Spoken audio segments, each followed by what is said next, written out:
नमस्कार, good morning TV के साथ मैं हूं अभिषेक तिवारी और आज हमारे साथ मौजूद हैं रीवा संसदीय क्षेत्र के बीजेपी प्रत्याशी और निवर्तमान सांसद जनार्दन मिश्रा जी। आइए बात करते हैं और जानते हैं कि क्या कुछ तैयारियां चल रही हैं और क्या कुछ मुद्दे हैं जिनको लेकर ये जनता के बीच जा रहे हैं। सर, सबसे पहले आपका स्वागत है।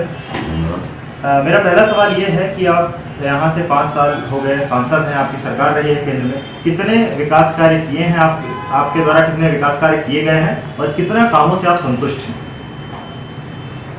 हमारे ज़िले में सांसद के काम का मूल्यांकन रेलवे के कामों से होता है। रीवा से राजकोट, रीवा से नागपुर, रीवा से बड़ौदा 3 नई सवारी गाड़ियाँ चली हैं। एक सवारी गाड़ी जो रीवा से इंदौर को थी वो चेयर कार थी। हमारे बच्चे यहाँ से जाते हैं पढ़ने के लिए, व्यवसाय जाते हैं अपने रोजगार के लिए, 16 से 18 घंटे उनको बैठना पड़ता था। उस ट्रेन को भी स्लीपर ट्रेन हो गई है और वो चेयर कार हट गई है। इस तरह से 4 सवारी गाड़ियाँ यहाँ से चालू हुई हैं। दूसरा, रीवा से सतना के लिए डबलिंग का काम हुआ 406 करोड़ रुपए से दूसरी नई रेल पटरी बनाई जा रही है। डभौरा यहाँ से पहला इस जिले का रेलवे स्टेशन था, है भी, वो झांसी मंडल में जुड़ा हुआ था और उसकी बहुत ही दुर्गति। जिस दिन मैं पहली बार सांसद बनने के बाद वहाँ गया तो चेयर तक नहीं थी। उसको फिर इलाहाबाद में जुड़वाने का काम हुआ और आज अब देख लीजिए वो डी क्लास 5वीं श्रेणी का प्लेटफार्म है, लेकिन उसकी सुविधाएँ 3री श्रेणी की हो गई। जो सबसे महत्वपूर्ण काम हुआ है ललितपुर से सिंगरौली रेलवे का, उसमें अभी ये सीधी का पहाड़ जो समस्या था तो एनजीटी की परमिशन नहीं मिल रही थी और तमाम सारे रंगे थे, पैसा नहीं मिल रहा था, वो परमिशन मिल गई ना और वो सुरंग की खुदाई शुरू हुई। रेलवे में आपने बहुत सारा काम किया है, इसके अलावा सीधा स्पष्ट सवाल ये है हमारा कि आप अपने कामों से कितना संतुष्ट हैं 5 साल के विकास कार्य से? संतुष्टि तो कभी होती नहीं और जिस दिन संतुष्ट हो जाऊंगा उस दिन काहे के लिए अब अपन फिर से चुनाव लड़ेंगे, इसलिए संतुष्ट नहीं हूँ। जितना हुआ है उतना आज तक किसी भी संसद सदस्य के एक कार्यकाल में काम नहीं हुआ 52 से लेकर के आज तक। इतना ही मैं कह सकता हूँ। बाकी संतुष्ट हो जाऊंगा जिस दिन, उस दिन तो काम करना ही बंद कर देना। रीवा को महानगर बनाने की आपके पार्टी के द्वारा बात की जाती रही। उड़ान योजना के लिए हवाई सेवा से जोड़ने के लिए आपकी क्या योजना रही है पिछले 5 साल में, क्या कुछ किया है आपने? उड़ान तो हो गई, मंजूर हो गई, उड़ान स्वीकृत है।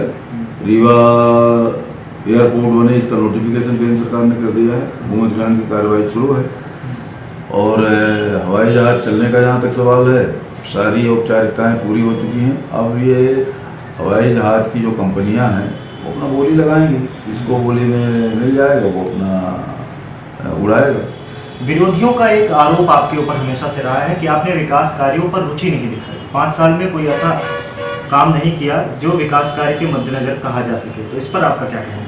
अब अगर नहीं दिखता तो अपन क्या कर सकते हैं? सुपर स्पेशलिटी हॉस्पिटल इतना बड़ा बना है कि 7-8 जिलों के मरीज यहाँ आएंगे, cancer, heart, kidney, liver, brain tumour, इन सारे रोगों का इलाज यहाँ होगा। अब उनको नहीं दिखता है तो अपन उसके लिए जिम्मेवार थोड़ी है। दूसरा, रीवा से मिर्जापुर वाया हनुमाना रेलवे लाइन के लिए 50-40 साल से हल्ला कर रहे हैं, करेंगे सर्वे हमारे का हमने ही कराया है। 72 किलोमीटर की आदिवासी पट्टी है जो इंटरनेट से कनेक्ट नहीं है। वहाँ पर किसी पेड़ के डाल में चढ़ करके वहाँ के लोग टेलीफोन करते हैं, पहाड़ के किसी चट्टान में टेलीफोन करते हैं।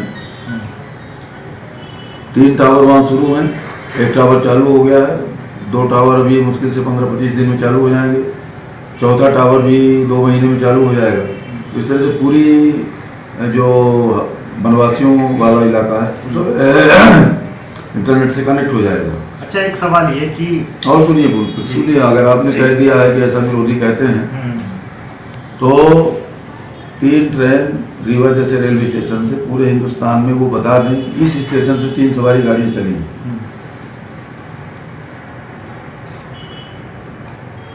जो रेलवे काउंटर है, आप जाइए मऊगंज में पूछिए आम नागरिकों से, वहाँ टिकट काउंटर खुला है। टिकट काउंटर वो पहले ई टिकट लेते हैं वहाँ के लोग, ई टिकट अगर कंफर्म नहीं हुआ तो WT हो जाती। यही हालत सिरमौर का था। और इतनी आवश्यकता थी कि रेवेन्यू के से ये देश में नंबर 2 है रीवा जिला टिकट काउंटर के मामले में। तो अब उनको रेलवे नहीं दिखता, रेलवे का इतना बड़ा काम नहीं दिख रहा है कि जिस वर्ष में संसद सदस्य बना था तो 14 करोड़ रुपए ललितपुर से सिंगरौली रेलवे लाइन की मिला, 406 करोड़ रुपए डबलिंग के लिए मिला, और 200 करोड़ 300 करोड़ 400 करोड़ 500 करोड़ रुपए मिलना शुरू हुए रीवा से इसको सिंगरौली को जोड़ने के लिए। अब उनको नहीं दिखता है, सुपर स्पेशलिटी हॉस्पिटल नहीं दिखती है, रेलवे का इतना बड़ा काम नहीं दिखता है। 4 लेन सड़क, रीवा से आप मिर्जापुर चले जाइए, रीवा से इलाहाबाद, रीवा से सतना, रीवा से जबलपुर, रीवा से रांची। तो रीवा में ये ROB भोपाल में अभी पिछले साल हवाई अड्डे के लिए जो 20 शहर से रेल जाती थी, यात्री गाड़ियां, मालगाड़ियां, सभी ROB नहीं थी। हमारे यहाँ गाड़ी को भी 2-3 साल लगेगा, 4 साल लगेगा चलने में लगे सिंगरौली के लिए, और ROB अभी बन रहा है। तो अभी सब चीजों के लिए तो कोई मतलब नहीं है। कांग्रेस की तरफ से एक युवा अभी सुनिए, जब आपने ऐसा कहा तो सुन लीजिए। जी बिल्कुल। मैं अकेला ऐसा सांसद हूँ जिसका पासपोर्ट नहीं है, जिसने पासपोर्ट नहीं बनवाया। मैंने संकल्प लिया था कि जब तक रीवा में पासपोर्ट कार्यालय नहीं खुलेगा मैं अपना पासपोर्ट नहीं बनवाऊंगा। तो हम सारे सांसदों की ख्वाहिश होती कि विदेश यात्रा कराएं, विदेश जाते भी अधिकतर सांसद जाते हैं, लेकिन मैंने पासपोर्ट ही नहीं बनवाया। अब रीवा में पासपोर्ट कार्यालय खुल गया है, अब पासपोर्ट बनवाऊंगा।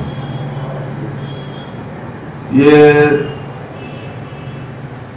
जो आकाशवाणी में है, कौन सा वो कहते हैं FM चैनल, FM शुरू हो गया है। 20 साल से लोग सर पटक रहे थे FM बनने के बाद इस सिरमौर चौराहे में लड़कों ने तो वहाँ घेरा कहा FM। हमको भी बहुत आइडिया नहीं थी कि FM क्या है।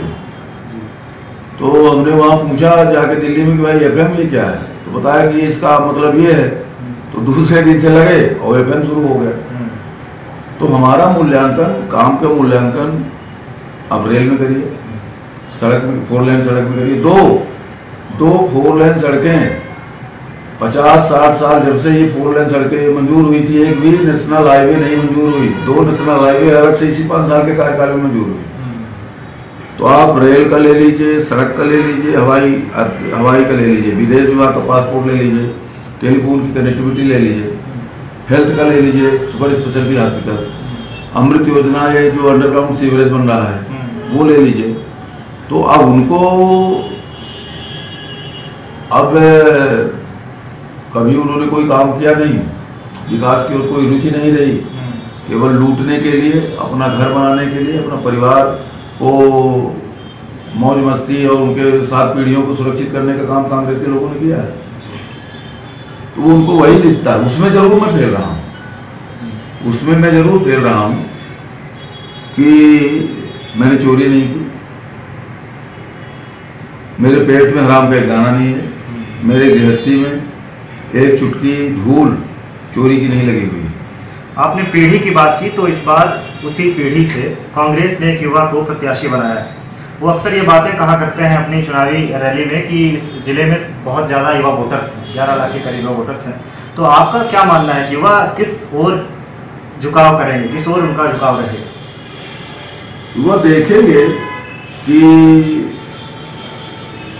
ये युवा ने कितने युवकों के लिए संघर्ष किया है, युवकों के लिए इनके परिवार ने और इन्होंने कौन सी भूमिका निभाई है, उस आधार पर युवक मूल्यांकन करेगा ना। युवक होने से नहीं होता, युवक भी नहीं है 38 साल के हैं, युवक का मतलब है 20-21 से लेकर के 30-35 तक। 38 साल 40 साल का युवक थोड़ी होता है। और इसलिए युवकों का मामला, युवक तो इस समय देश की सुरक्षा के लिए पागल है। उसको पहले सिक्योरिटी चाहिए, उसको देश की अस्मिता चाहिए। और युवक ही तो फांसी पर चढ़ने के लिए आतुर होता है। देशभक्ति जितनी ज़्यादा युवकों में होती है उतना मैं भी तो 17 साल की उम्र में जेल में था, 19 महीने जेल में रहा। उस समय गोली पकड़ के बट नली मैंने पकड़ लिया था, लोडेड गन की नली पकड़ लिया था 303 की। और आज जब कोई कहे कि नली पकड़ लो लोडेड गन की तो 10 बार सोचना पड़ेगा कि पकड़े कि नहीं पकड़े। तो युवा तो देश के लिए सबसे पहले सोचता है, युवा ही सबसे पहले देश के लिए सोचता है। और आज इस युवा के लिए देश की अस्मिता, देश की एकता, देश की अखंडता, देश का पौरुष और देश जिस गति से ऊंचाई पर जा रहा है, मोदी जी जिस गति से ले जा रहे हैं, युवा उस तरह से मूल्यांकन करेगा। अब आप जनता के बीच किन विकास के मुद्दों को लेकर जा रहे हैं? पहला तो है कि ये जो फसल बीमा होता है इसमें निजी कंपनियां करती हैं और वो किसानों को पूरा बीमा का पैसा नहीं देती। इसलिए सबसे पहले मेरा ध्येय है कि किसान प्रदेश सरकारें अपनी अपनी स्वयं की बीमा कंपनी बनाएं, जिससे किसानों को उनके नुकसान का पूरा बीमा राशि मिल सके। एक पहला ध्येय तो मेरा ये। दूसरा, रेलवे का इंफ्रास्ट्रक्चर और तेजी से बढ़े। ये जिला प्याज के लिए सर्वाधिक उपयुक्त जिला है। प्याज का उत्पादन यहाँ बहुत तेजी से बढ़ेगा। और 4 जिले, 4 गांव, 5 गांव, 6 गांव के बीच में एक कोई ऐसा प्लांट लगाया जाए जिससे प्याज का पाउडर और प्याज का पेस्ट बने। तो ये संरक्षण वाला मामला है। 3 महीने 4 महीने में प्याज खराब हो जाती है तो नौजवान को काम भी मिलेगा। एक यूनिट में 4-5 लड़के काम करेंगे, किसान की प्याज भी बचेगी सड़ने से और उसका मूल्य भी सही मिलेगा, निर्यात की क्वालिटी भी बनेगी। इस तरह से पहला काम बीमा कंपनी का सुधार करना। दूसरा, प्याज के हब बना करके उसके लिए एक नए प्रोजेक्ट, स्पेशल प्रोजेक्ट बना करके और प्याज का एक नए रूप में प्याज को ढालने का काम है। अभी सिंचाई की सुविधाएं बहुत बाकी, सिंचाई का काम बहुत बाकी है, उसमें हो। और चौथा है हमारा रीवा शिक्षा का बहुत बड़ा केंद्र रहा है, पर इधर 15-20 वर्षों से उतनी ऊंचाई उसको जितनी मिलनी चाहिए पुराने ज़माने के हिसाब से वो ऊंचाई उधर काम कम हुआ है। तो शिक्षा के क्षेत्र में कोई अच्छा इंस्टीट्यूट आ जाए, बढ़िया कोई संस्थान आ जाए। इन सभी 4-5 चीज़ें हैं जिनको हमारे दिमाग में है कि इनको फोकस करना पड़ेगा। रीवा का जो संसदीय क्षेत्र है ये जातिवादी रहा है, हमेशा से यहाँ पर जातिवादी वोट पड़े हैं। तो अगर 2 बड़ी पार्टियां बीजेपी और कांग्रेस ने ब्राह्मण चेहरा उतारा है, आपको क्या लगता है कि ब्राह्मण किस ओर ज़्यादा झुकाव करेगा?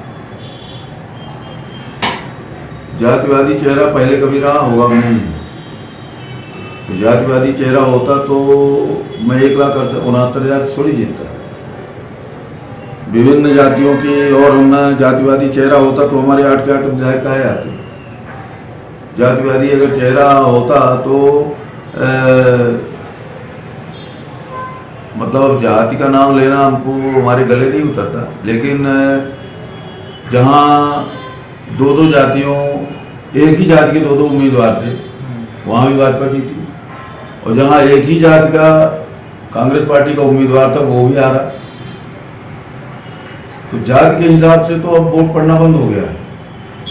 ये जो अक्षम लोग थे, अकर्मण्य लोग थे, जो जनता के बीच जाते नहीं थे, जिन्होंने कभी विकास का काम नहीं किया, जनता को सही दिशा में ले जाने का काम नहीं किया, उनके लिए जातियों का एक कुनबा बनाने का काम किया, जातियों को घरौंदे बनाने का काम किया। हमारी पार्टी ने जात के आधार पर काम नहीं किया, जात के आधार पर अपने राजनीति नहीं की, विकास के आधार पर राजनीति की। और विकास की वजह से आज वो केवल जात पर थोड़ी आरोप था, ये था कि रीवा का कर्मचारी कोई काम नहीं करता, रीवा में कोई डेवलपमेंट हो ही नहीं सकता। कोई अधिकारी यहाँ आता था तो लगता था कि किसी तरह से अपना यहाँ से फिट छुड़ाए। आज क्यों अधिकारी रीवा के लिए सर पटकते हैं कि रीवा अच्छा जिला है, अच्छा वातावरण वहाँ हो जाए हमारा, हम वहाँ काम करना चाहते हैं। तो जिन लोगों ने विकास का सपना नहीं देखा, न प्रयास किया, उल्टा रोकने का काम किया, उनके समय में ये जात के आधार पर वोट पाने की एक सरलतम विधि सृजित की गई। वो खाका खत्म हो चुका है, वो संरचना खत्म हो गई है। तो केवल डेवलपमेंट है, डेवलपमेंट हो, आप का व्यवहार सही हो, जनता के बीच आपकी उपलब्धता सरल हो और काम हो, ये जनता देखती है। आखिरी सवाल ये कि विधानसभा चुनावों के दौरान विंध्य क्षेत्र में बीजेपी की जीत हुई थी, प्रचंड बहुमत मिला था बीजेपी को, तो क्या आपको लगता है कि लोकसभा चुनाव के दौरान भी यही कुछ परिणाम उलट कर आएंगे? उससे भी अच्छा है। चलिए, तो ये थे हमारे साथ रीवा के निवर्तमान सांसद जनार्दन मिश्रा जी और बीजेपी के लोकसभा प्रत्याशी, जिनको पूरी उम्मीद है कि इस बार विंध्य क्षेत्र, रीवा सहित पूरे विंध्य क्षेत्र में बीजेपी की बहुमत होगी और केंद्र में मोदी की सरकार बनी। इसके अलावा उन्होंने कई विकास के वादे किए, कई विकास के कार्य अपने गिनाए और इन्होंने कहा कि जातिगत मुद्दा अब पूरी तरह से रीवा से हट चुका है। कैमरा पर्सन अर्पित पांडे के साथ मैं अभिषेक तिवारी, गुड मॉर्निंग।